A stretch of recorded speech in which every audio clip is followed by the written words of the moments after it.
கேக்குதா? கேக்குதா? இப்போ கேக்குதா? கேக்கலையா? கேக்கலையா? இல்ல. மூச்சு அரைக்கீங்க. ஒண்ணும் ஆகாது. படுக்கும்போது ஒரு 15 நாளைக்கு காலை மேல வச்சு தான் படுக்கணும். அழாத, எல்லாம் சரியாயிடும். இதோட 7வது தடவை கலந்துருச்சு. ஒரு தடவை கூட நிக்கல. எங்க அத்தை வேற இதை வச்சு எசவிக்கிட்டே இருப்பாவ. ஒரே வேசடையா இருக்கு. உன் அத்தையை கூட்டிட்டு வா, நான் பேசிக்கிறேன். சரியா? இந்த மாசம் இல்லாட்டி அடுத்த மாசம். இப்போதைக்கு இந்த டேப்லெட்ஸ் எடுத்துக்கோ. சரியா?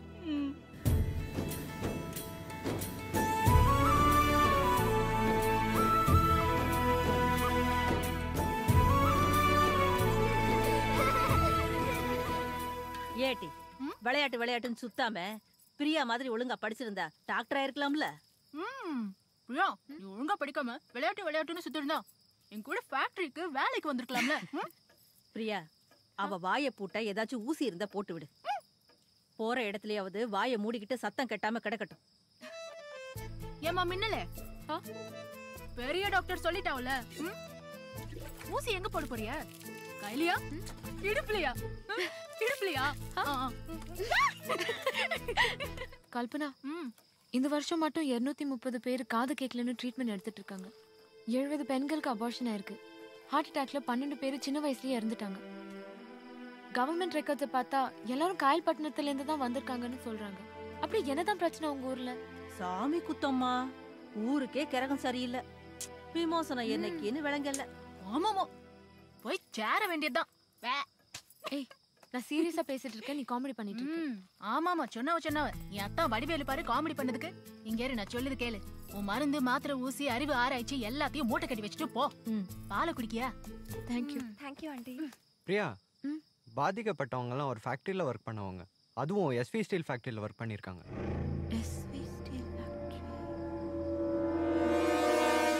ஏமா, அவசரத்துக்கு பண்றதுக்கு பேரு தான் உப்மா.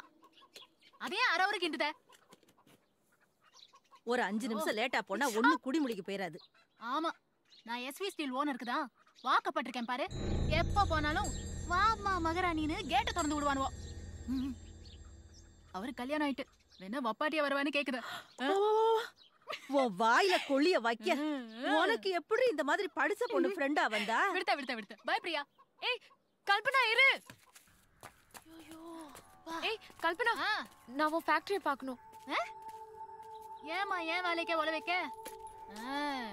நீ வேற பாக்கிறதுக்கு டாப் டேக்கரா இருக்க. நான் சொல்றத கேளுடி. நீ பார்த்து சொல்லி விட்டு என்னைய வேலை விட்டு தூக்கிடுவானோ. கல்பனா ப்ளீஸ், நான் உன் ஃபேக்டரி பார்த்தே ஆகணும். வேணையே வேண்டாம், ஹெட் ஆபீஸ்ல பர்மிஷன் வாங்கணும். லேஸ் பட்ட காரியம் இல்ல. எனக்கு நீ பர்மிஷன் கொடுத்தா போதும். என்னடி சொல்லுத?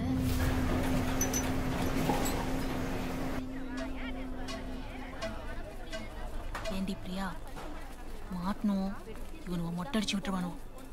அடிக்கட்டும், 3 மாசத்துல முளைச்சிடும்.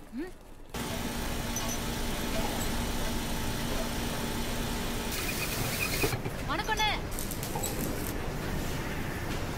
ஏய் நிலா, வா வா.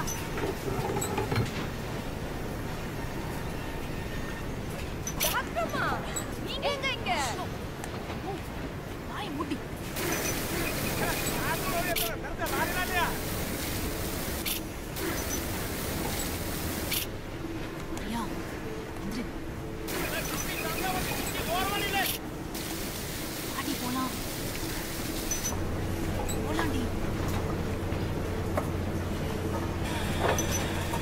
என்னடி பண்ணுத? என்னடி இது? என்னடி வாய் மூடு. ஏய், அது க்ரோம் பிளேடிங் செக்ஷன். உள்ள அலௌட் இல்ல. கேக்கல? க்ரோம் பிளேடிங் செக்ஷன் அலௌட் இல்ல. சரி நீ போ, நான் பாத்துக்கறேன். விட மாட்டாரோ. நீ போ கல்பனா. பிரியா,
பொதுவா ஒரு மனுஷனுக்கு 70 to 85 டெசிபல் சத்தம் தான் தாங்கிக்க முடியும்.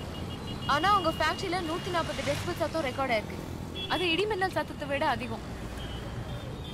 இந்த ஒர்க்கர்ஸ் அவ்வளோ சவுண்டுக்கு நடுவில் வேலை செய்யறதுனால தலைவலி, ஹார்ட் டென்ஷன், பிபி ரைஸ் ஆகும், கான்சென்ட்ரேஷன் ப்ராப்ளம்ஸ், அப்புறம் ஏன் ஹார்ட் அட்டாக் கூட வரலாம்.